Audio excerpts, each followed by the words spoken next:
मित्रांनो, 2026 उजाडलं, महागाई वाढली आणि त्यासोबतच मोबाईलचे रिचार्जचे भावसुद्धा गगनाला भिडलेत. सकाळी उठलं की पहिला प्रश्न पडतो, नेट चालेल की फक्त गोल-गोल फिरणार? तुम्ही विचार करताय की एअरटेलमधून जिओमध्ये जाऊ की जिओ सोडून एअरटेल बरं पडेल?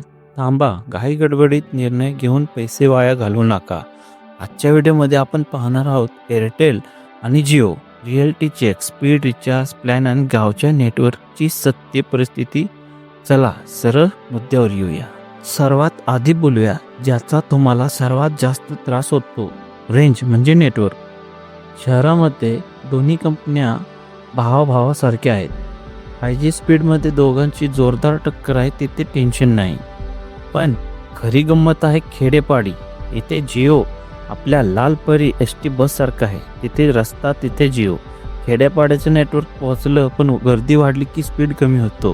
तर एअरटेल हे प्रायव्हेट ट्रॅव्हल्ससारखं आहे. जिथे टॉवर आहे तिथे नेट सुसाट धावतो, पण जिथे रेंज नाही तिथे सरळ नो सर्व्हिस. त्यामुळे तुमच्या घरात, विशेषतः खिडकीपासून लांब, कोणाची रेंज येते ते चेक करा आणि मगच सिम कार्ड निवडा. मित्रांनो, आत्ता येऊया मुख्य मुद्द्यावर, म्हणजे पैसा. 2026च्या नवीन दरामध्ये गणित समजून घेऊया. साधारणपणे जिओचे प्लॅन्स अजूनही एअरटेलच्या तुलनेत थोडे स्वस्त आहे.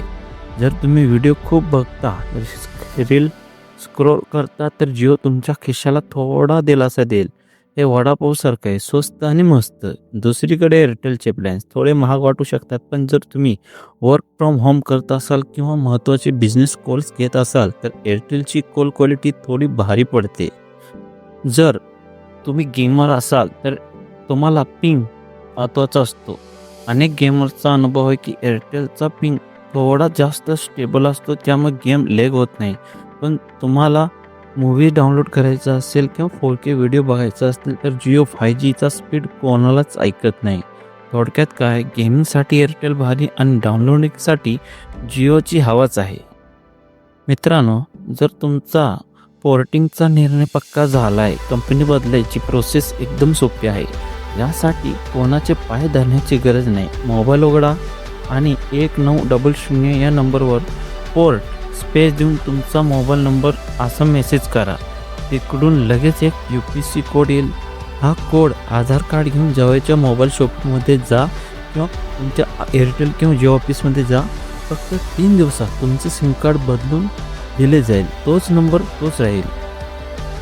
तर मंडळी, फायनल निर्णय काय? जर तुम्हाला कमी पैशात जास्त डेटा हवा असेल तर तुम्ही ग्रामीण भागात राहत असाल तर डोळे झाकून जिओ घ्या. पण जर तुम्हाला कॉल क्वालिटी आणि स्टेबल इंटरनेट महत्त्वाचं असेल तर एअरटेलचे 2 पैसे जास्त गेले तरी चालतील. तुम्ही सध्या कोणते सिम कार्ड वापरताय आणि तुम्हाला कोणता त्रास होतोय, मला नक्की कमेंट करून सांगा.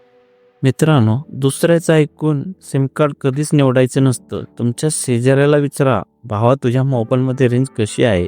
कारण जाहिरातीसाठी सगळे बेस्ट असतात, पण ग्राउंड रियालिटी फक्त तुमच्या एरियातल्या लोकांनाच माहीत असते.